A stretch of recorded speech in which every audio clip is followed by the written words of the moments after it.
So I've been thinking a lot about the idea of how do you design your life? And it's crazy because most people never do this. We set tons of goals. I want $1 million by age 40. I want 8% body fat. I want to start a family by this age. But almost no one thinks about how those pieces fit together. Like, cool, you hit $1 million, but you're working 80 hours a week and have no life and hate your job. And yeah, you hit 5% body fat, but now you're scared of carbs. I haven't had a carb since 2004. See these? See these boys? This is where lifestyle design comes in, which I would define as making a conscious decision about the handful of things that really matter to you instead of sleepwalking through life's defaults. So what we're gonna do in this video, we're gonna have some fun. We're gonna draw this up for you. So if that sounds good, smash the like button. Link down below to our free newsletter I send out from me to you every Saturday with ideas that can change your life. Anytime we talk about designing a life or topics like finding your purpose, that can feel really overwhelming, but it doesn't have to be. And I want to show you the wrong way to do this and then the right way, which is what we'll give you. It all goes back to this one study on jams. See, there was this company that set up 2 sample tables in a supermarket. One had 24 different varieties of jams, and the other had just 6. More people stopped at the one that had 24 jams, but less people bought. In fact, way less. When you look at the numbers, it was 3% of these jams sold versus 30% of the 6 jams. Now, why am I telling you about jams and how does this relate to you? Most people have way too many freaking jams, and they're overwhelmed with what they should do with their life. What this illustrates is when you have too many options, people don't make decisions. It's overwhelming. And it used to be back in the day, you couldn't design a life because you just inherit the family business or whatever your parents did. Oh, that's what we're gonna do. But now with the internet, now with social media, now, you have infinite amount of jams. If you just open your phone, you get hit with like 20 people telling you how to live your life. Oh, you gotta drop ship. Oh, you gotta start this business. Oh, you gotta travel. And it's good to have freedom, but the conditions is it can be completely overwhelming. Back in the day when I was asking questions like, how do I design my life? I was 30 grand in debt in my mom's basement. I'd just gotten out of a relationship. I just got fired from a freelance radio gig that was my only source of income, and my head was spinning. And so I wanted to start a business and earn my freedom, do something for myself. And so I opened my laptop at a coffee shop, and the cursor was just blinking. Boop, boop, boop. It was like my heart rate was going up with the cursor because I was so freaked out. Like, how am I going to build something that sustains me not just for like 5 years, but for 50? And so I would bounce around. I would go from, okay, maybe I should try drop shipping and e-commerce. Oh, maybe I should build funnels. Oh, maybe I should learn email marketing. Oh, maybe I should do content. I just graduated college and everyone's like, these are the best years of your life. But I felt super stressed and overwhelmed. I'm thinking, when do the best years kick in? Because I'm freaking out right now. So I understand how having so many options stresses you out. And the only goal with this video is to, yes, we'll do some of this tactical stuff, but I just want you to think about going from 24 options to a select few. That's a massive win right there. Because most people get stuck and overwhelmed by all the jams and they don't make a decision. So let's get tactical. Step number 1. First thing you need is a direction. If you were going on a road trip and you didn't know where to go, the very first thing you would do is pull up your phone and program the GPS. If you follow the path, you'll eventually get there. That's what we need to find for you, the path. Now, it doesn't mean you're locked into it because routes change, things come up, and you get redirected, but you stay the course by what you programmed, and eventually you get there. So the very first thing I would do if I was in your shoes and trying to design a life and find how all the pieces fit together, you're gonna open a journal to a blank page. You're gonna draw a T-chart. You're gonna set a timer for 10 minutes and brainstorm what is the most badass life you can think of. Okay, if everything went to plan and came true, what do you want your life to look like 5 years from now, 10 years from now? And you're gonna write as many things as you can. If that's too confusing, ask yourself, who has the most badass life I can think of? Another question is, what have you been doing up until this point that you are above average in because of the effort you've put in already? Maybe you were a teacher, and up until this point, you're not afraid to get up in front of a room and teach. Very useful, because that's a superpower a lot of people don't have. And see, we assume that the things we've done up until this point, everybody's good at, but that's not true at all. It's not that we're not good at anything, it's that we undersell ourselves and we think that everyone is just, this comes natural to everyone. We'll come back to this, but then on the right side of the T-chart, this is equally as important. You're gonna write, what is the thing that I don't want? What scares the shit out of you? That if you woke up day to day and you looked yourself in the mirror, you'd say, dude, I don't know how it got this bad. What makes you frustrated that you never want to do again? All of that goes here. Now you might be like, okay, why do this? Well, in psychology, there's two kinds of goals that you can set. The first are approach goals, where you're going after something. I want X amount of dollars. I want to be in X condition physically. I want yada, yada, yada. And that's really easy. A lot of people spend time there. But the other type of goal is where we're not running towards something, we're running away from it. These are called avoid goals. I don't want to end up at 55 like my dad, who had a heart attack and passed away. I don't want to have to miss my daughter's softball game because work calls me in and it's a crazy hectic schedule that's unflexible. I want to give you a quote here that helped me. People run out of energy when they run out of future. That one hits.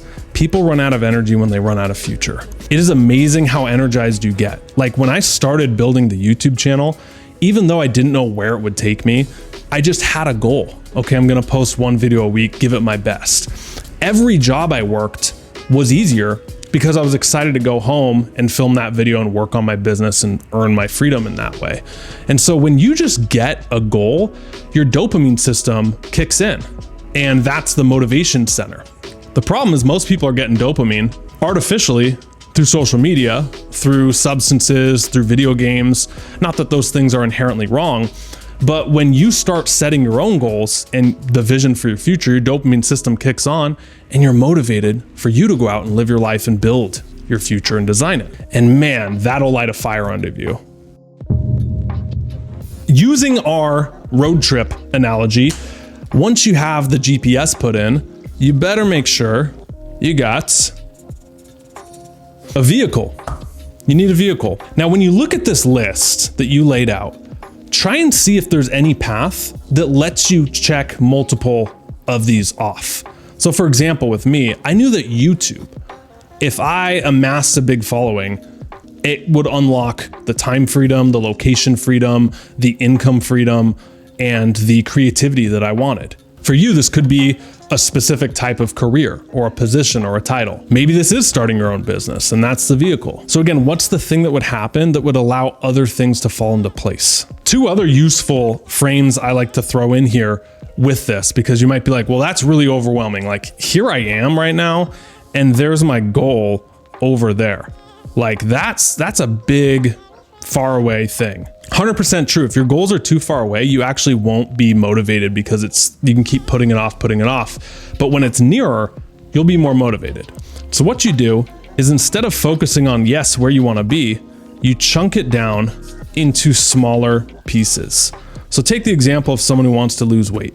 I want to lose 50 pounds.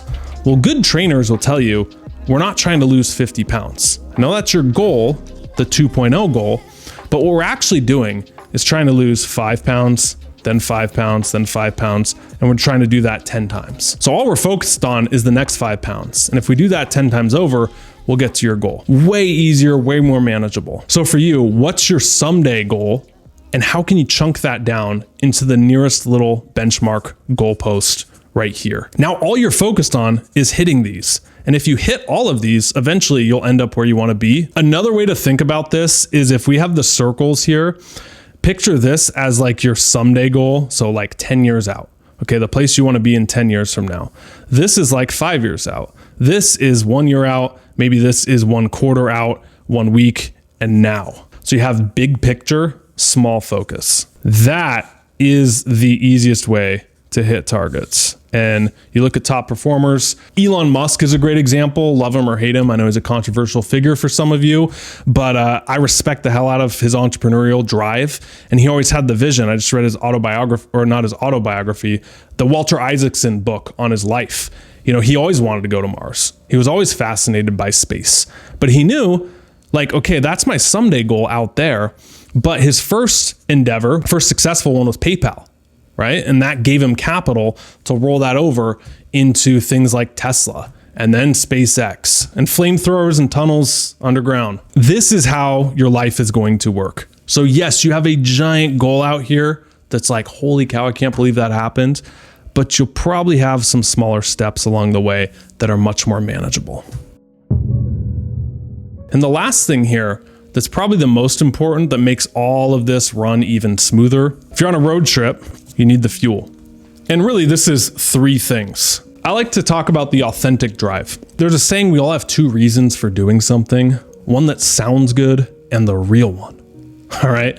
So someone who wants to get into shape. Like if you're in your 20s, you're probably not motivated by cholesterol levels and longevity. You're probably motivated to have a better dating life, or to look better at a pool party when you take your shirt off, or to post pictures on social media. If you go from that place, that's a way better motivation than trying to come up with this big altruistic thing that sounds good. That's the authentic drive right there, and you're not gonna judge it or make it wrong. People with money, they say, I wanna end generational poverty, and I want to, retire my dad. Great goals, not knocking any of those are amazing. Problem, they're so far out and they're removed from you that your dopamine center is not gonna kick on and motivate you to work to make it happen. What will motivate you is saying, man, I really want to upgrade my living conditions. I come home, it's like a 1-bedroom. I want to get a house, even if it's a rental. I want to take a guilt-free vacation of somewhere I've always wanted to go. I want to start a business and make $10,000 a month so I don't have to worry about bills. I want to move up tax brackets. That's a way better motivation because it's true and it's nearer to you. This will obviously evolve over time, but this is a better why to tap into.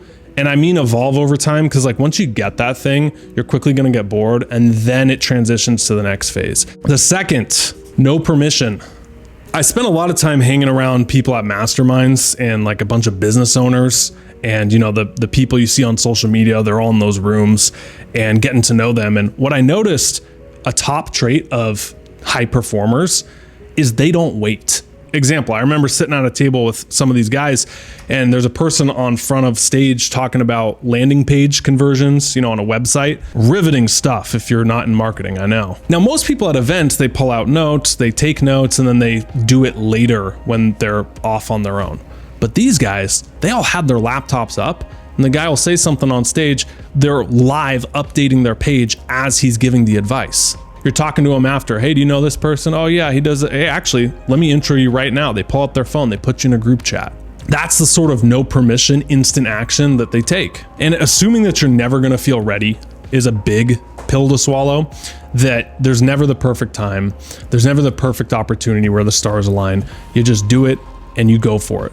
I'm so glad I didn't wait to start my YouTube channel till I felt ready, because I'd probably still be waiting. There's days where I don't feel like filming videos all the time, or I don't feel like they're ready, but I force myself to film it and then it doesn't come out half bad. When I launched my first coaching program, I didn't feel ready. I was like, oh, let me prepare a little more. Let me adjust the slides. Let me adjust the marketing angle. But I did it, and you learn so much more in the doing that you can't see when you're just isolated with you and your ideas. But the last one that makes all this work even better, that says modeling. Let me translate for you. Jim Rohn's famous quote, "Success leaves clues," is so true. So don't reinvent the wheel here. I guarantee you there's people who have done something similar to what you come up with up here. How did they make that happen? And I'll give you one tip on this. Don't model what they say they're doing now and their advice to their younger self. That's important, but try to watch their interviews. If you're focused on an entrepreneur, go back to the early days, see if they have any content out, and try to model after what they did along the way to get there. When I was early on in my career with entrepreneurship, there wasn't half the information that's out there right now.